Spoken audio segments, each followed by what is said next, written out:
It's all about perspective. You can make yourself a victim, but that's not me. That's not my mindset. I'm a glass half full type of guy. What am I saying? My glass is full. The other day I'm at the gym, and you can obviously see I'm gym fit. That's a mindset. That's an attitude that I'll always be the best version of me that I can be. I'm also keen to help others improve themselves. And the other day I witnessed this guy at the gym doing a dumbbell bent over row. And his form was dreadful. He was doing this.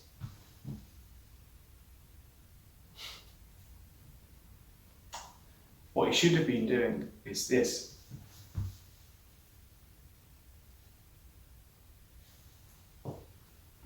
What this guy's doing is going to cause damage to his body.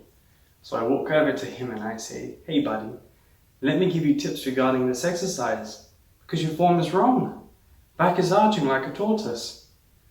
It's probably because the weights that you're using are too heavy for you, so first of all, reduce the weights." Right? I only get this far. And the guy scowls at me and tells me to mind my own business. Now, I was only trying to be friendly. And I think about getting into a bit of verbal with him, but what's the point? Why waste energy? So I hold my hands up like this and say, "Sorry buddy, I was only trying to help." I walk away and continue with my own workout. I notice out of the corner of my eye though, this guy changes his weight for a lighter set and starts to pay attention to his form in the mirror. Human behavior. It's a strange thing, but I will never stop being bemused and shocked by people and their attitude.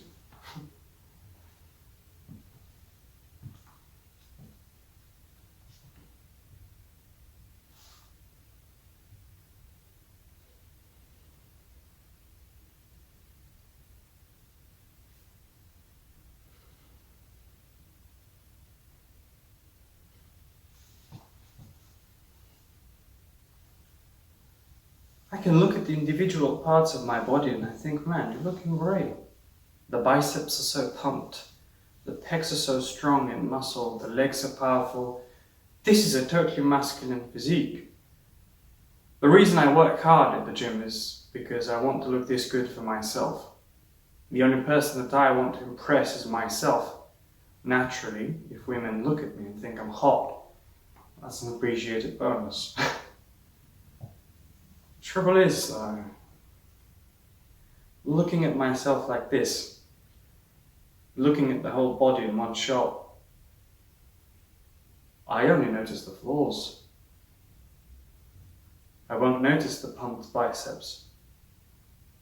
How can I when all the flaws in my physique are screaming at me? And anyway, now that I truly look at them, they're not that good. They're bad. Oh, flaws. Fuck, there's nothing but flaws.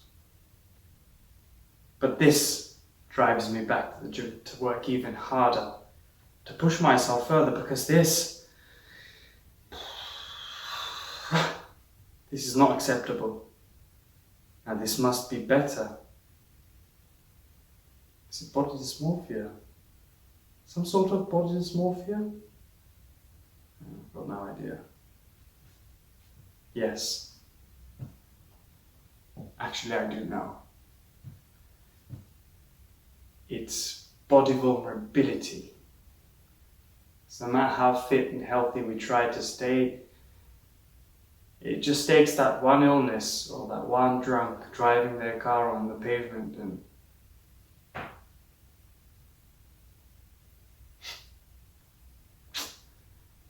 well, you know what I'm saying. No amount of healthy eating or gym work is going to protect you, but what else can you do? I hit the gym even harder to protect myself from the unprotectable. I guess we all have our mental health issues. I'm a glass half full type of guy, so let's park my mental health issues and move on. Hit it.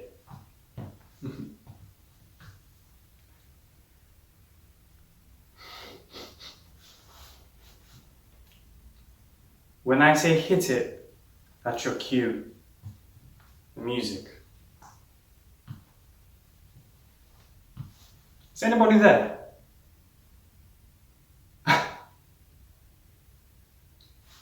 What can you do? Not to worry though. We're all still here and I'm here to tell my story. I'd like to apologise about something. I mentioned earlier that if women find me attractive, then it's a bonus. I don't want to sound misogynistic or homophobic or anything like that. I'm attracted to women, it's just a personal preference, but I'd like to live in a world where that is not important, so I feel that I shouldn't have mentioned that.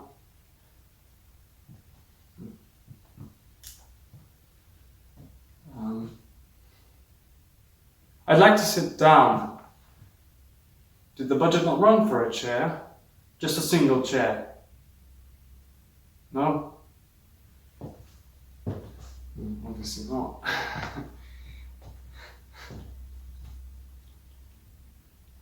Look, it may be that you identify as straight, gay, bi, trans, non-binary, gender fluid, and I apologise if you identify as a label that I haven't mentioned. I totally respect everyone's right to identify as they feel within themselves. But wouldn't the world be a phenomenal place to live if not a single person in the world needed a label? John Lennon was still alive, he would support that. Imagine there's no religion. Imagine there's no country. And imagine there are no labels.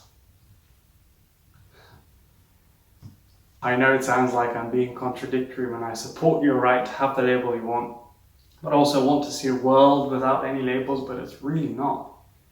I support everyone's right to be who they want to be, without prejudice. I'd like to think I'm in the majority, that I'm not unusual. I'd like to think. My favourite singer is Sam Cooke. Oh, that voice. Wow. Song A Change Is Gonna Come makes me cry whenever I hear it. Yeah, it's been a long time coming. Why is it taking so long? So long for all the changes to come. Why do we keep voting in the political leaders who do nothing for change? Yeah. Right. Sorry about that. I've been warned not to become political. That they will turn the lights out if I become political. Apparently I've signed a contract. Fuck, the Tories have really fucked the arts in the arse. Okay, no need to shout.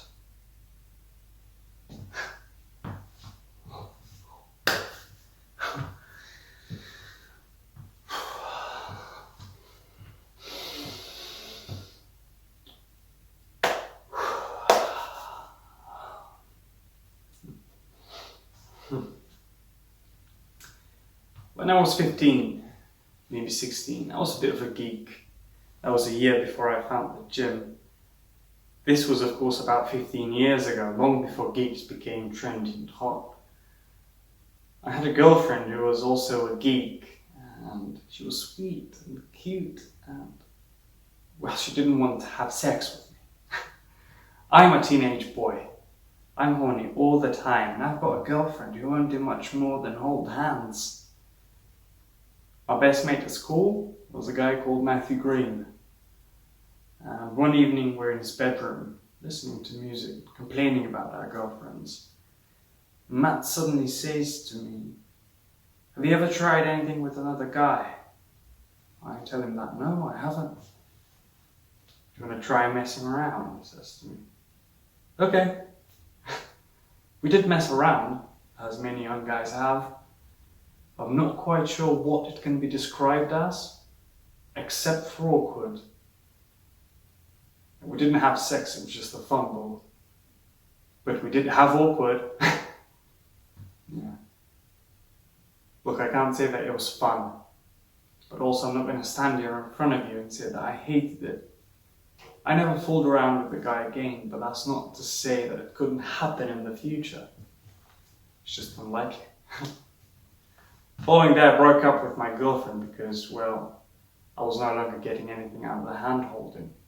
It wasn't as if having a girlfriend reduced the amount of time that I spent masturbating. Jump forward a year. I've joined the gym, hit it hard. The older bodybuilder types, they're really friendly and happy to give advice to skinny kids starting out. It was phenomenal. With the right diet and the right training, it didn't take long for my body to change. Before not too long, I looked in the mirror and I was no longer a boy, I was a man. And looking at the mirror and seeing that really boosted my confidence. It was about that time I met Hayley. Now, Hayley was...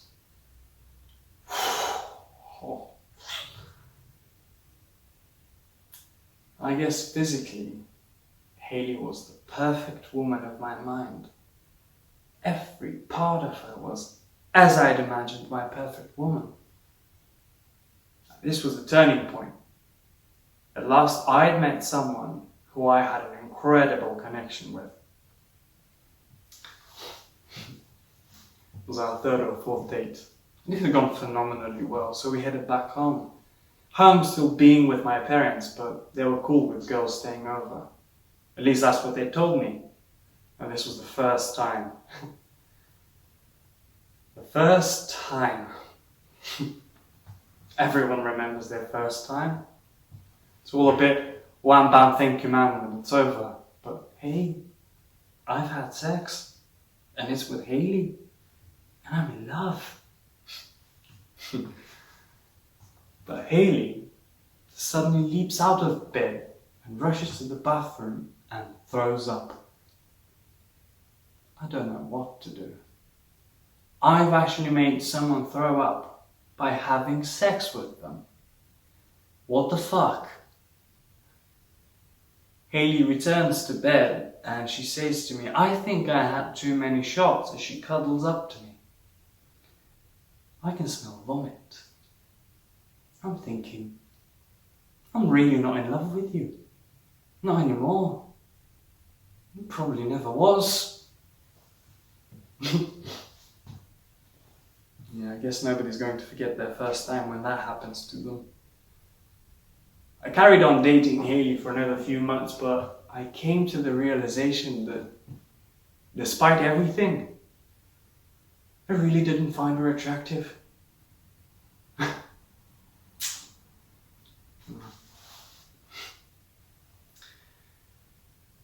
It took until I was 25 to meet the one. I met Lily in a local bar on a Saturday night out with my mates. Nothing original. Lily didn't meet any of my shallow, immature ideals of the perfect woman, but when I looked at her, she was perfect. She agreed to go out on a date with me. The date had to be perfect. She'd mentioned that she loved opera. I knew nothing about opera except it was expensive. The date had to be perfect, so I booked tickets for La Boheme at the Royal Opera House. It emptied my bank account. A glass of champagne beforehand, and at the interval took me into my overdraft. It was a week before payday and I had no money for food, but I didn't care. Everything had to be perfect for Lily. Typically Lily, she was perfect. At the end of the night she tells me that she'd had a wonderful time, but that maybe going forward we should consider equality when it came to paying for dates. I started to apologize, terrified that I'd offended her. She stopped me with a kiss.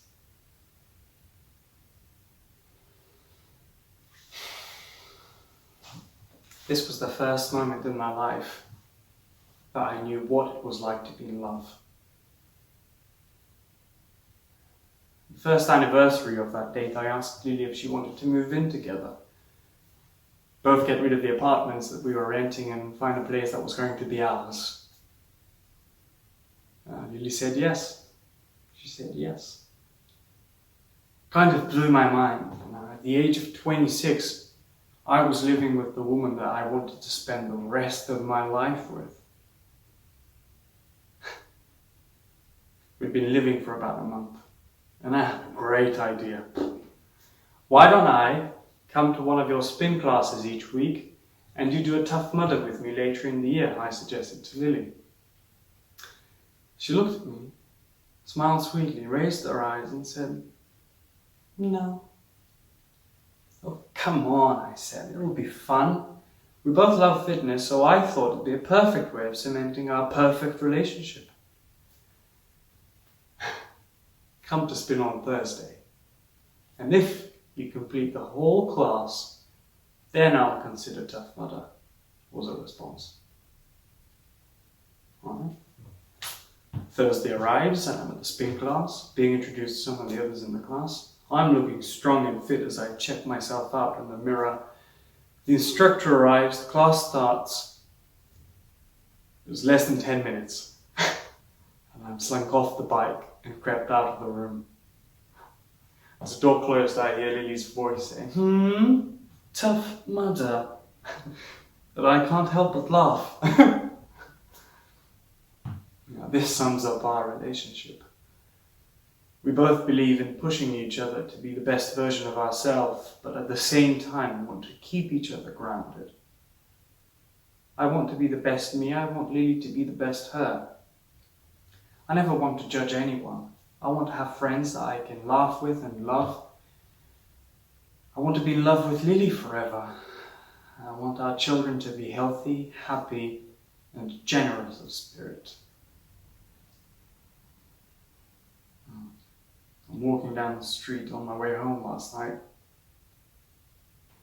I've sent Lily a text that I'm almost home. Do we need anything from the supermarket as I'm passing? I'm so blissfully happy as it's 3 months until my 30th birthday. And it's also 3 months until our first child arrives. Perfect birthday present, sleepless nights. I don't think there's a luckier man alive.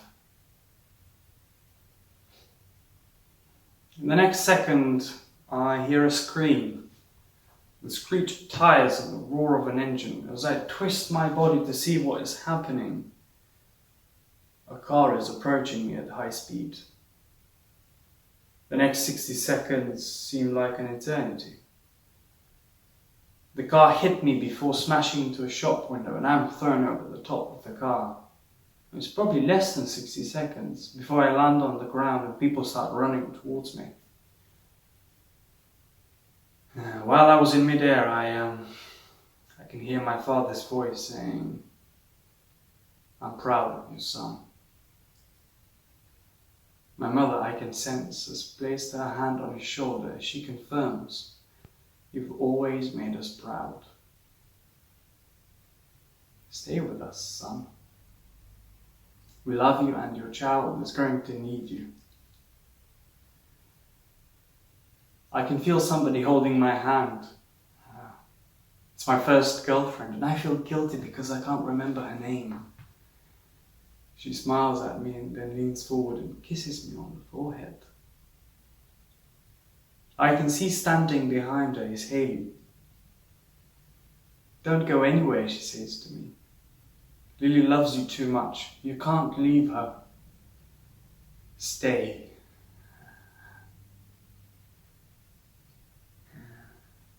I land on the ground and I feel nothing.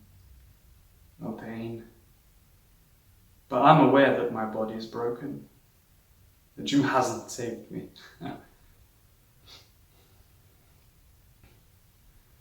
Blood is beginning to spill from my body. My life, my soul is leaving my devastated body.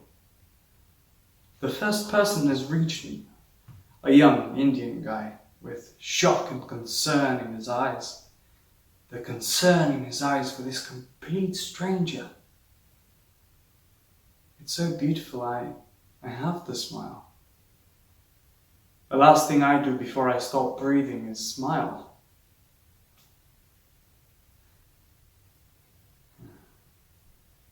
I'm hovering corner of our sitting room, and Lily is watching an episode of Would I Lie to You and drinking a ginger and honey tea.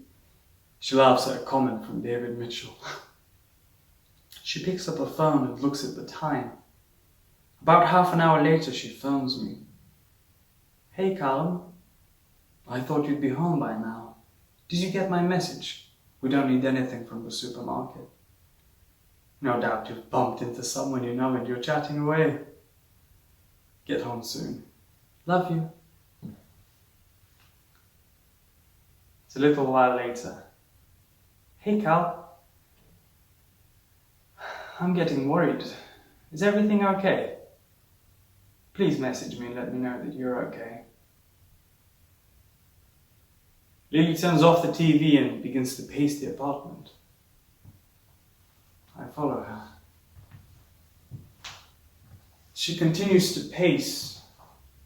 She dials my phone every couple of minutes. She doesn't leave a message every time.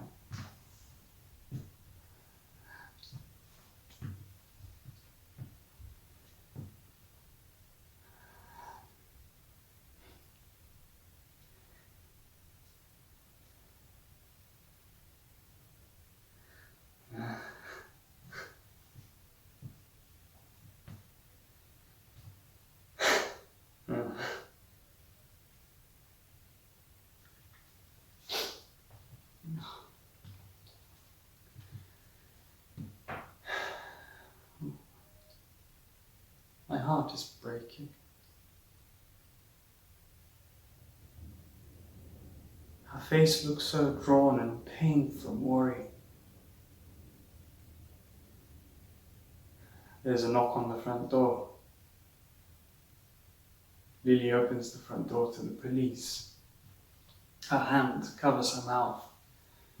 She already knows that something's wrong, that it's bad. Police are talking. Lily collapses to the floor. Police are trying to comfort her. I want to comfort her, but there's nothing I can do. Lily's best friend, Jenny, arrives. Jenny holds Lily as she cries. I love her for this. Jenny makes Lily tea. That's what we all do in times of tragedy. Jenny doesn't leave Lily's side as Lily eventually cries herself to sleep. Jenny makes a few phone calls. Lily's parents arrive. My parents arrive. The grief is so heavy in the air that it's like a sea mist has covered the apartment. The people I love are beginning to disappear. But I try to focus on Lily. I want to be there for her always. I want to be the one watching over her. I want to see our child born. I want to protect them forever. I want my family. I want my love.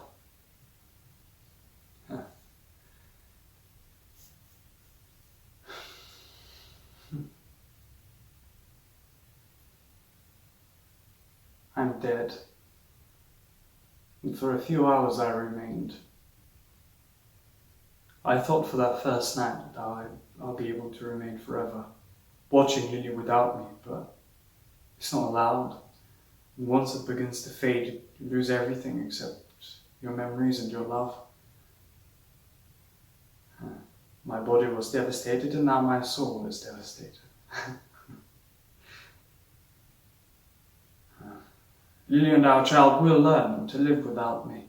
My parents will never recover from the death of their only child. It only took one drunk driver to snuff out my life and destroy my perfect world. Will the fact that he killed somebody destroy his life? Will this man have regrets? Will he be devastated that he was the reason for the death of a 29-year-old man who was months away from becoming a parent? Will he? He will probably be too wrapped up in himself. People spend too much time being wrapped up in themselves. We would be happier if we spent more time thinking of others.